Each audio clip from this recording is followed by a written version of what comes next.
हम लोग 11 number question देखने जा रहे हैं। क्वेश्चन कह रहा है कि बताइए कि निम्नलिखित कथन सत्य है या असत्य है। कारण सहित अपने उत्तर की पुष्टि कीजिए। अर्थात अगर कोई कथन दिया गया है तो वह बताना है कि सत्य है या असत्य है। अगर आप सत्य कहते हैं तो आप अपने उत्तर की पुष्टि कीजिए कि सत्य क्यों है। अगर आप कहते हैं कि असत्य है तो इसकी भी पुष्टि कीजिए कि असत्य क्यों है। यानी कि दोनों का कारण हमें बताना है, सत्य का भी कारण और असत्य का भी कारण। तो आइए देखते हैं पहला नंबर क्वेश्चन क्या कहता है कि tan a का मान सदैव 1 से कम होता है। क्वेश्चन कह रहा है कि tan a का मान सदैव 1 से कम होता है।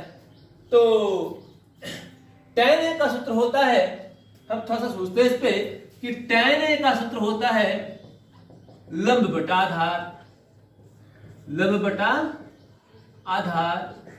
और tan a हमेशा 1 से छोटा किस परिस्थिति में हो सकता है, जब लंब का मान हमेशा आधार से अगर छोटा हो तभी जाकर के tan a जो होता है सो 1 से छोटा हो सकता है।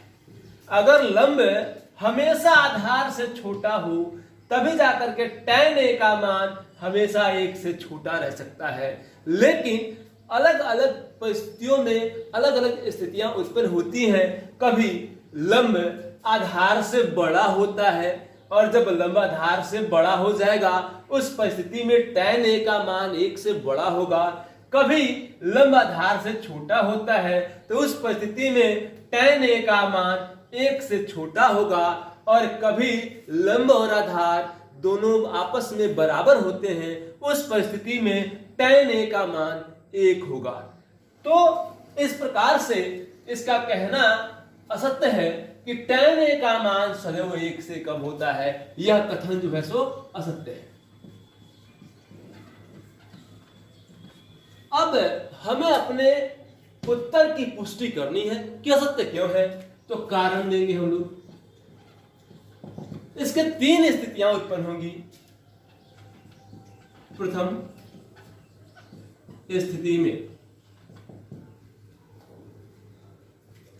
एक त्रिभुज बनाते हैं हम लोग, समकोण त्रिभुज, जिसमें इसका नाम रखते हैं ए बी सी, जिसका कोण बी जो है समकोण है और ए के सापेक्ष में देखना है। तो इस त्रिभुज एबीसी में कोण बी बराबर 90 डिग्री है तथा बीसी जो है वह AB से बड़ी भुजा है।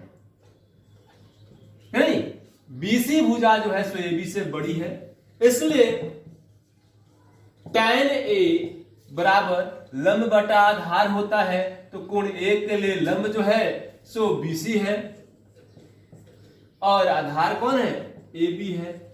तो चूंकि BC जो है AB से बड़ी है इसलिए tan A बड़ा होगा 1 से, क्योंकि BC का मान AB से बड़ा है। तो इस परिस्थिति में क्या हो गया कि tan A का मान 1 से बड़ा हो गया। अब दूसरी स्थिति देखेंगे हम लोग। दूसरी स्थिति में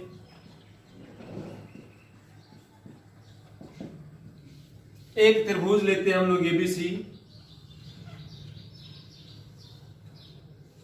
ABC जिसका कोण B समकोण है और AB और BC जो है सो आपस में बराबर है। तो जैसा कि हम जानते हैं कि tan A या दूसरी स्थिति में त्रिभुज ABC में कोण B बराबर 90 डिग्री तथा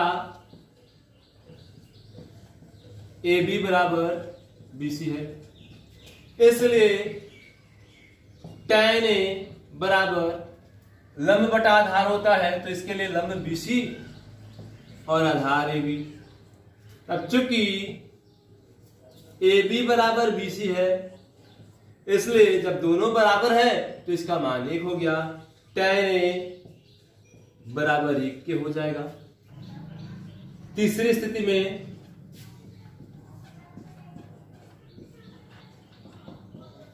एक त्रिभुज ABC लेते हैं जिसमें कोण B जो है समकोण है तथा A और A हो गया C। तो त्रिभुज ABC में कोण बी बराबर 90 डिग्री तथा ए बी बड़ा है बीसी से है, इसलिए tan ए बराबर लंब बटा आधार, तो इस कोण ए के लिए लंब कौन होगा, तो बीसी होगा, और आधार कौन होगा, ए बी होगा। तब लिखेंगे चूंकि ए बी बीसी से बड़ा है, यानी कि आधार इसका हर बड़ा है, अंश छोटा है, इसलिए यहां पे tan ए का मान 1 से छोटा होगा, इसलिए tan ए 1 से छोटा है। अतः हम लोग यहाँ पे तीनों स्थितियों में देखें कि प्रथम स्थिति में tan ए का मान 1 से बड़ा आया, दूसरी स्थिति में tan ए का मान 1 के बराबर आया, और तीसरी स्थिति में tan ए का मान 1 से छोटा आ गया। अतः tan ए का मान सदैव 1 से कम नहीं होता है। ठीक है, पहला क्वेश्चन कंप्लीट हो गया। दूसरा नंबर क्वेश्चन है कोण ए के किसी मान के लिए sec ए बराबर 12/5।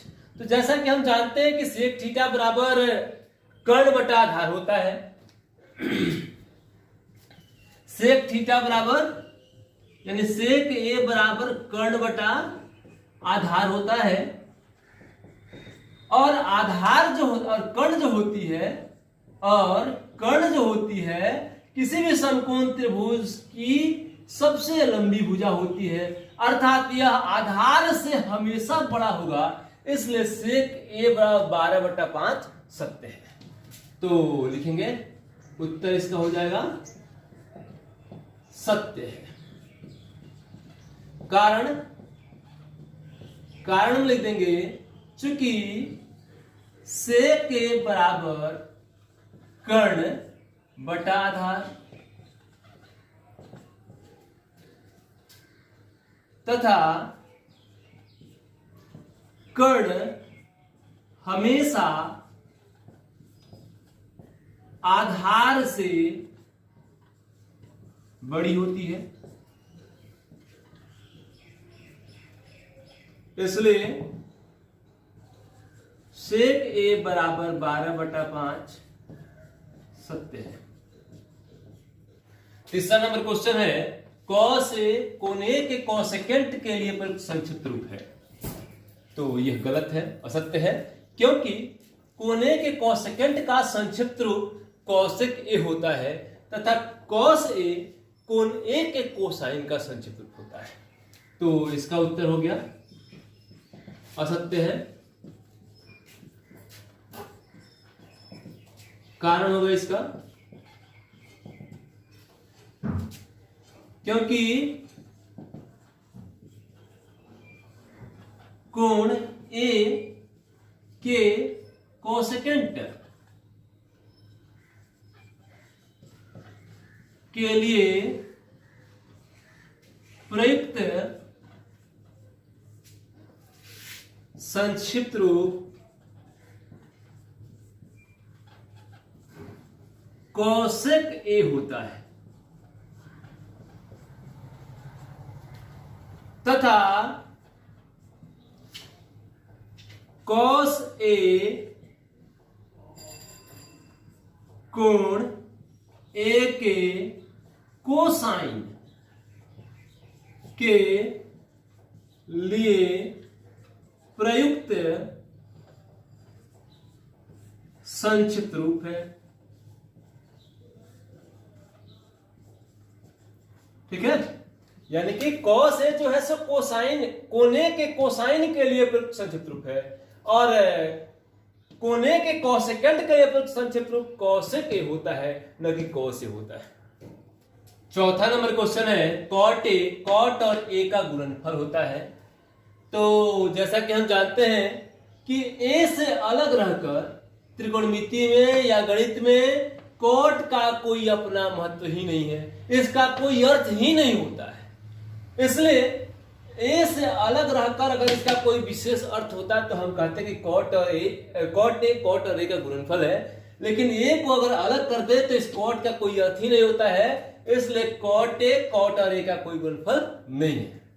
तो इसका उत्तर क्या हो जाएगा? उत्तर हो जाएगा असत्य है। असत्य है। कारण क्योंकि कोण ए से अलग रहकर कॉट का कोई अर्थ ही नहीं होता है। ठीक है, इसलिए कॉट और ए का गुणनफल नहीं होता है। 5वां नंबर क्वेश्चन है, किसी भी कोण थीटा के लिए साइन थीटा बराबर 4/3। हम जानते हैं कि साइन थीटा बराबर लंब बटा कर्ण होता है और कर्ण समकोण त्रिभुज की सबसे बड़ी भुजा होती है। साइन थीटा बराबर लंब बटा कर्ण होता है और कर्ण जो होती है समकोण त्रिभुज की सबसे बड़ी भुजा होती है। लेकिन इस परिस्थिति में साइन थीटा बराबर 4/3 आया है, अर्थात लंब जो है जो कर्ण से बड़ी भुजा है, जो कभी संभव हो ही नहीं सकती है, इसलिए क्या है? असत्य है। तो इसका उत्तर हो जाएगा असत्य।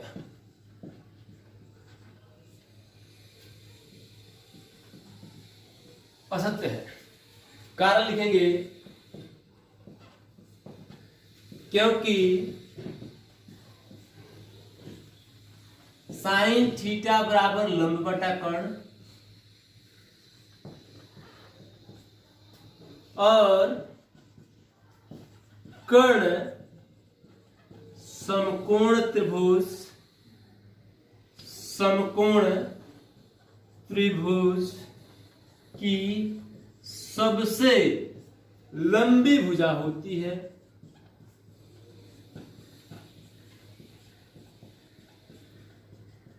इसलिए साइन थीटा बराबर 4/3 असत्य है। ठीक है, कर्ण सबसे लंबी भुजा होती है और यहां पर क्या दिया है कि लंब कर्ण से बड़ी है, जो कभी संभव हो ही नहीं सकता।